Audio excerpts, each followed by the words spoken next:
In the mid-1990s, the video game industry was a vibrant, evolving landscape, with point-and-click adventure games holding a significant, if somewhat niche, appeal. Amidst this backdrop, Revolution Software, a British developer known for critically acclaimed titles like Lure of the Temptress 1992 and Beneath a Steel Sky 1994, embarked on their most ambitious project yet, Broken Sword, The Shadow of the Templars. The motivation was clear: to create the slickest adventure game ever produced and push the boundaries of the genre. The genesis of Broken Sword can be traced back to 1993, to a conversation between Revolution co-founder Charles Cecil and Sean Brennan of Virgin Interactive. Cecil initially pitched an Egyptian-themed game, but Brennan, perhaps weary of the market, suggested something different. The topic of the Knights Templar arose, sparking Cecil's imagination. Inspired by books like The Holy Blood and The Holy Grail, Cecil became convinced that the rich, enigmatic history of the Templars offered fertile ground for a compelling adventure. He even undertook extensive research, visiting many of the real-world locations that would later feature in the game, such as Paris, which became the central setting. This dedication to historical detail, blended with humor, would become a hallmark of the series. The core creative team at Revolution Software was instrumental in bringing this vision to life. Charles Cecil not only co-wrote and directed the game, but also conceived the overarching storyline. He was joined by writers Dave Cummins and Jonathan Howard, who helped craft the intricate narrative. The game's design was a collaborative effort between Tony Warrener and David Sykes. Revolution's commitment to high production values led them to seek talent beyond the typical gaming industry.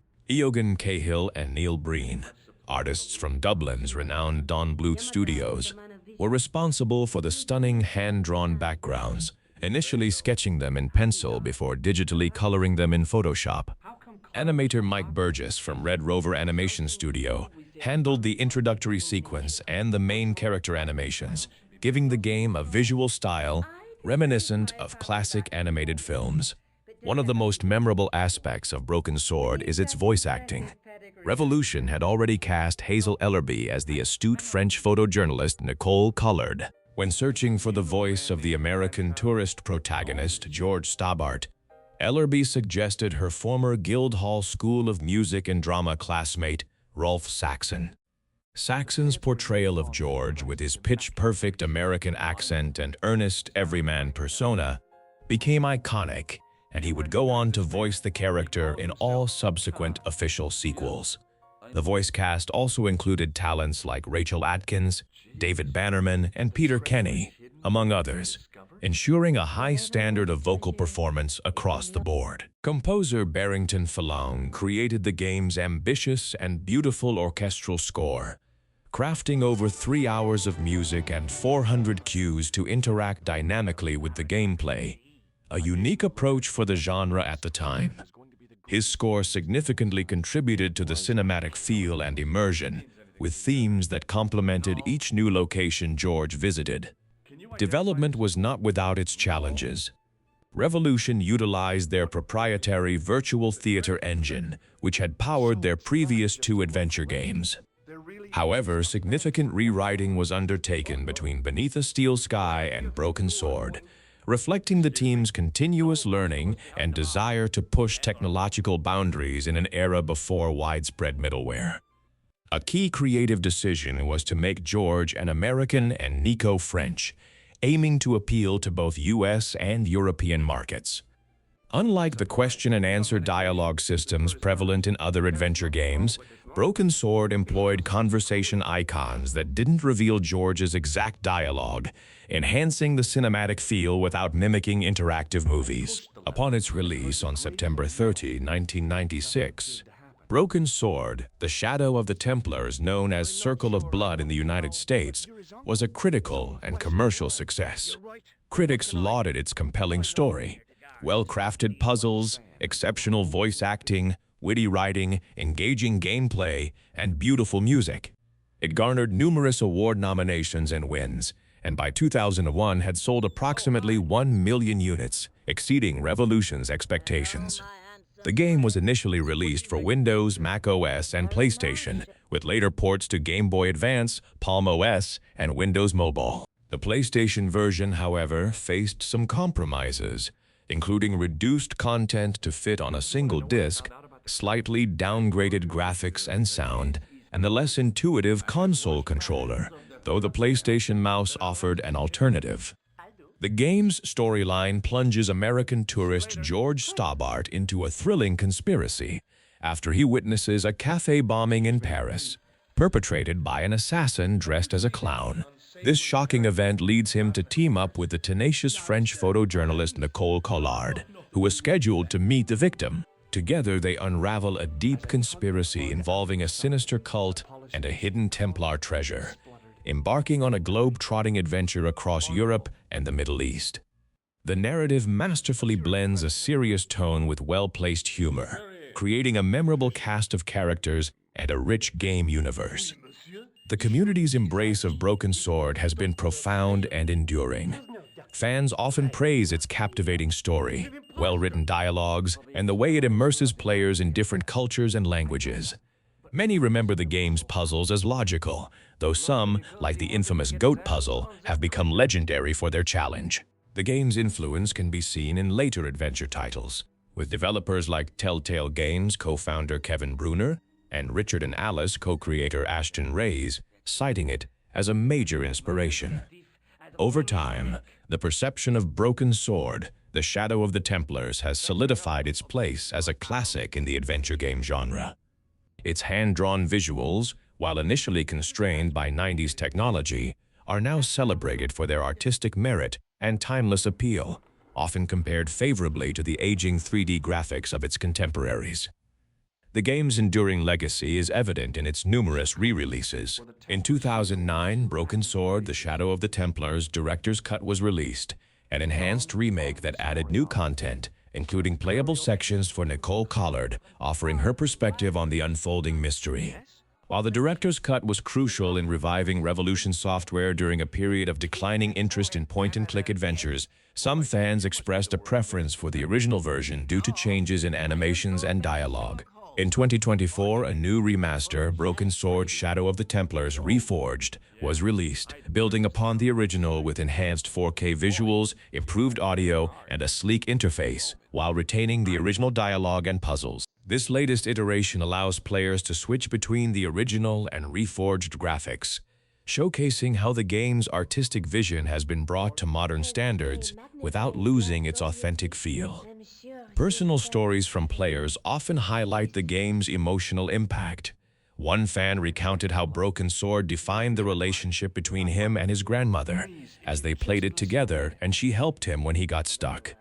Others speak of how the game's professional voice acting and rich dialogue helped them improve their English language skills and fostered a love for travel and other cultures. These testimonials underscore the game's ability to transcend mere entertainment, becoming a cherished cultural experience for many. Despite its initial success, Revolution Software faced obstacles as the demand for point-and-click adventure games waned in the early 2000s, with a push towards 3D graphics.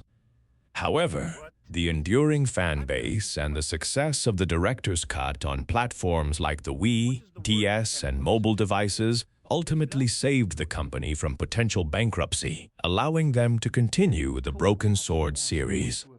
The Broken Sword itself, in the game's title, remains somewhat ambiguous, with some speculating it refers metaphorically to the fallen power of the Templars, while co-founder Tony Warrener admits they never really knew, TBH.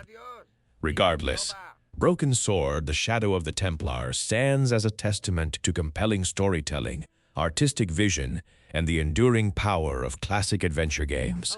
Its legacy continues to thrive, captivating new generations of players while holding a special place in the hearts of those who first experienced its magic in Paris in the fall of 1996. What was once a highly regarded adventure game is now considered a benchmark for the genre, frequently appearing on best-of lists.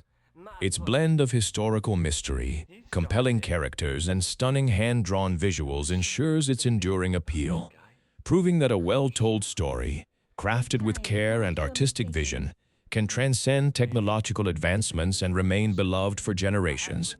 It is a testament to the power of narrative in video games, a true masterpiece that continues to captivate and inspire. Oh, yeah.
The year is 1997.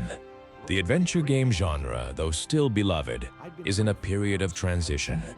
Just a year prior, Revolution Software had captivated audiences with Broken Sword, The Shadow of the Templars, a game that redefined point-and-click adventures with its cinematic scope, rich narrative, and engaging characters. Building on this success, Revolution Software, co-founded by industry veterans Charles Cecil, Tony Warrener, David Sykes, and Nuaren Carmody, quickly embarked on a sequel, Broken Sword 2: The Smoking Mirror. The motivation behind Broken Sword 2 was clear: to deliver another compelling adventure featuring the charming American tourist George Stobbart and the intrepid French journalist Nico Collard. However, the development faced significant constraints.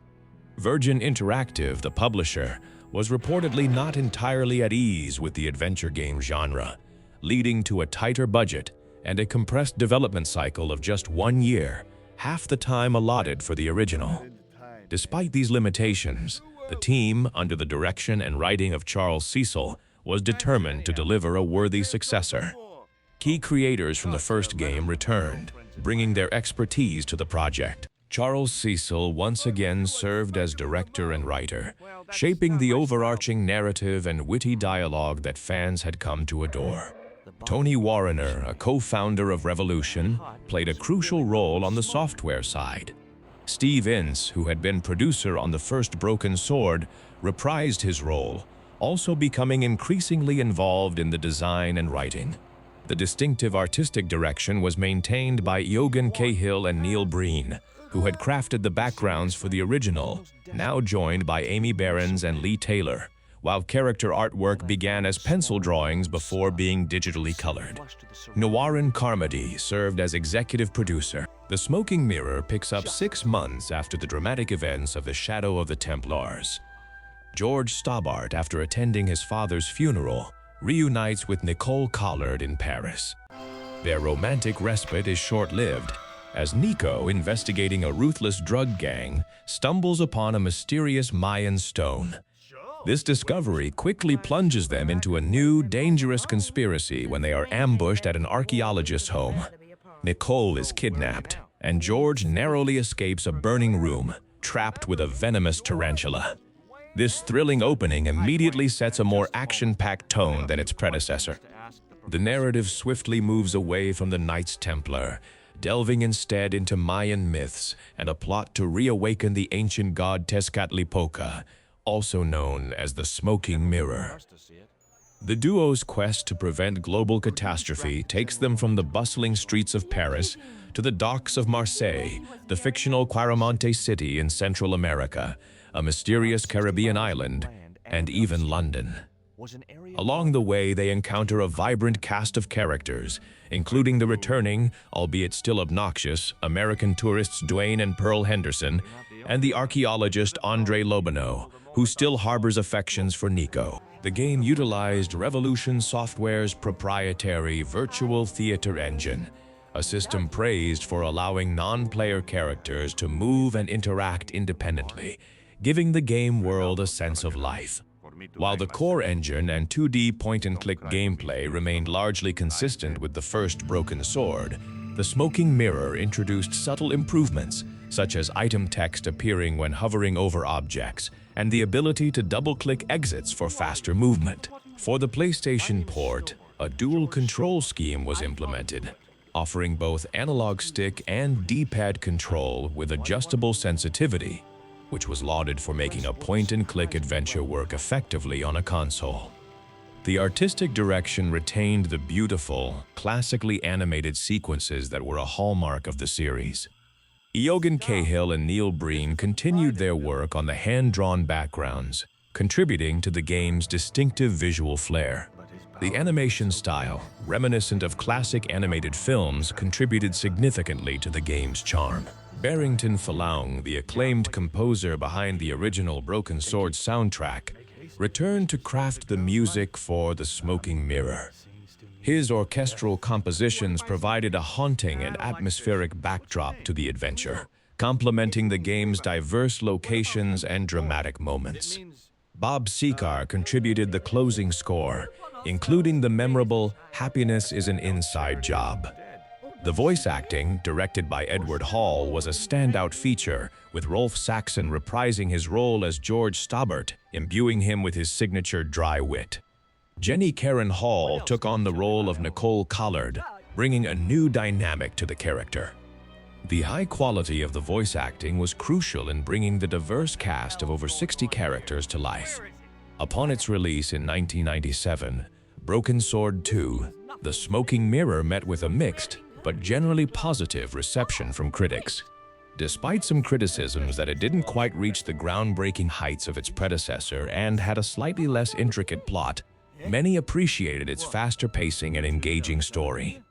It was a commercial success, selling 750,000 copies by August 2000, with 510,000 at full price.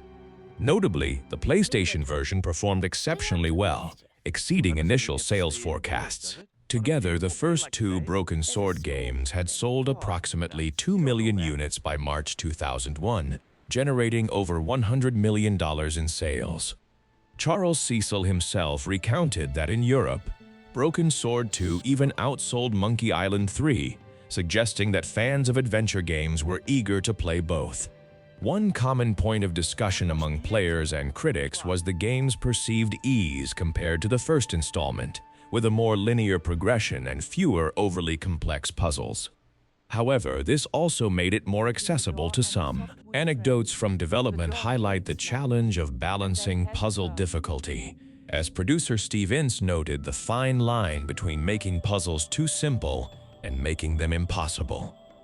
The game's legacy is significant within the adventure game genre.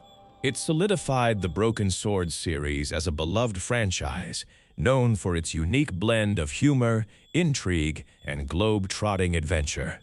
The hand-drawn art style of the first two games, which many fans consider stunning, has remained a benchmark for the series, with later 3D installments often drawing comparisons. In 2010, Revolution Software released Broken Sword: The Smoking Mirror Remastered for iOS, followed by OS X in 2011 and Windows in 2011, and Android in 2012. This remastered edition brought enhanced graphics, fully animated facial expressions, high-quality music, a context-sensitive hint system, and a diary. It also included an exclusive interactive digital comic from Dave Gibbons, co-creator of Watchmen, which provided a prequel to the game's events. This re-release allowed a new generation of players to experience the classic adventure, and it sold well, with around 20,000 copies in its first month and expectations of 100,000 lifetime sales. The enduring community influence of Broken Sword 2 is evident in its dedicated fan base, who appreciate the consistent world building and the continued adventures of George and Nico.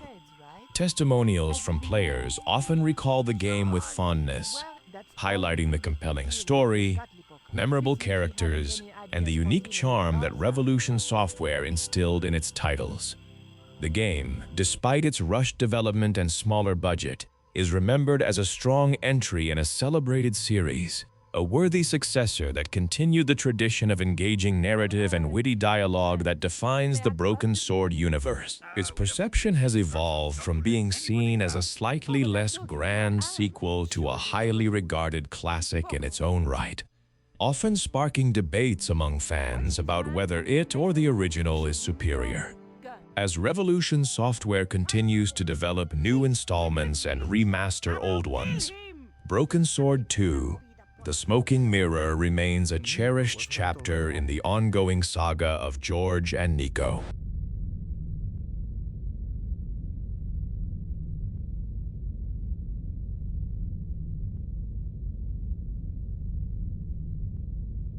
This was it. The pyramid's central chamber. Its dark heart. Once before in my life, I'd stood in front of a door and thought, this is it. If I go through there, I'm going to die. I'd been wrong then. I hoped I was wrong now. This was the door that led to the central chamber and the smoking mirror.